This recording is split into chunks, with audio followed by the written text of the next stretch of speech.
Dipuji New York Times, ini deretan prestasi Ahok yang disorot dunia. Anies minggir dulu. Kalau boleh jujur ya, hampir tidak ada sama sekali prestasi Anies Baswedan yang dibanggakan sejak dia menjabat sebagai Gubernur DKI Jakarta. Jakarta ini bukannya semakin maju, malah semakin mundur. Tapi coba kalau kita melihat Ahok, sejak Ahok menjabat sebagai komisaris utama di PT Pertamina, sudah banyak sekali gebrakan yang dilakukan olehnya. Ahok terus tunjukkan prestasi, sedangkan Gubernur DKI Jakarta, gubernur seiman kita, ini masih sibuk ngibulin warga DKI.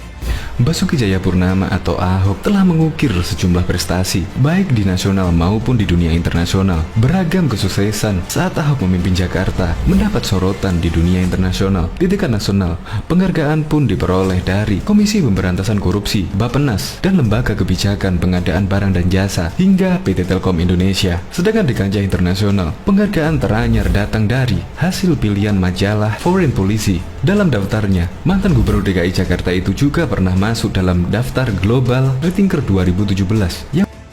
Basuki Cahayapurnama atau Ahok telah mengukir sejumlah prestasi saat masih menjabat sebagai Gubernur DKI Jakarta. Beragam kesuksesan saat Ahok memimpin Jakarta tak hanya diakui kancah nasional, tapi juga mendapat sorotan dunia internasional.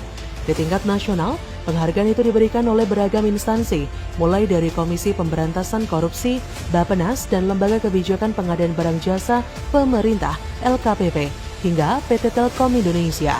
Sedangkan di kancah internasional, penghargaan teranyar datang dari hasil pilihan majalah Foreign Policy. Dalam daftarnya, mantan Gubernur DKI Jakarta itu pernah masuk dalam Global Rethinkers 2017 yang berisi nama para pemimpin terkemuka dan intelektual dunia. Ini berbeda dengan Anies yang membeli pengakuan dan penghargaan untuk dapat ia banggakan.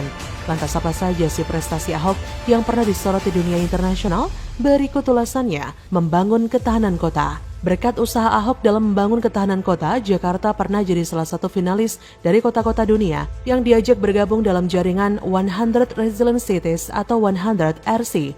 Kota-kota itu kemudian akan bergabung dengan komunitas global. 100 RC merupakan sebuah program yang dipelopori oleh The Rockefeller Foundation yang bercita-cita membantu kota di seluruh dunia dalam meningkatkan ketahanan untuk menghadapi tantangan sosial, ekonomi, dan fisik.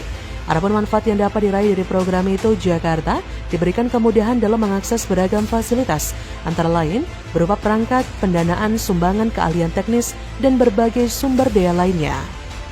Semua kemudahan tersebut dimaksudkan untuk membangun ketahanan kota dalam menghadapi tantangan di era abad ke-21. Apalagi separuh dari populasi manusia mendiami daerah perkotaan dan diperkirakan akan meningkat menjadi 70% pada 2050. Akibatnya, permasalahan kota juga akan menjadi semakin kompleks, terutama saat menghadapi pertumbuhan populasi yang semakin pesat. Yang selanjutnya yaitu Ahok pernah dipuji oleh New York Times. Pujian tersebut pasti ada sebab, bukan? Dalam koran terbesar di Amerika Serikat itu, cerita mengenai Ahok ditulis pada halaman A10 dengan judul Run by Jakarta Governor Upends Indonesia's Party Politics. Namun saat itu target barunya adalah mengguncang sistem politik oligarki yang sudah berakar di Indonesia. Waktu itu Ahok disebut sebagai orang luar oleh New York Times dalam politik, sebab dia berasal dari kelompok minoritas. Ahok diketahui beretnis Tionghoa dan beragama Kristen di tengah-tengah penduduk Jakarta yang mayoritas beragama Islam. Pada Pilkada DKI Jakarta 2017, Ahok memilih maju melalui jalur independen dan keputusannya tersebut mengguncang sistem perpolitikan Indonesia. Sejak Indonesia memulai menerapkan sistem pemilihan umum yang bebas pada akhir tahun 1990, calon independen sudah dipastikan akan kalah. Tapi saat itu Ahok justru mendapat banyak dukungan, padahal 10 partai di parlemen dikuasai oleh dinasti politik, mantan jenderal dan taipan bisnis yang membiayai mereka. Sementara sisanya adalah kelompok berbasis Islam yang ideologi politiknya bisa berubah tergantung pada koalisi partai. New York Times kemudian mengutip Charlotte Setiadi, periset di program ilmu Indonesia di Institut Studi Asia Tenggara, Yusof Ishak, yang berbasis di Singapura.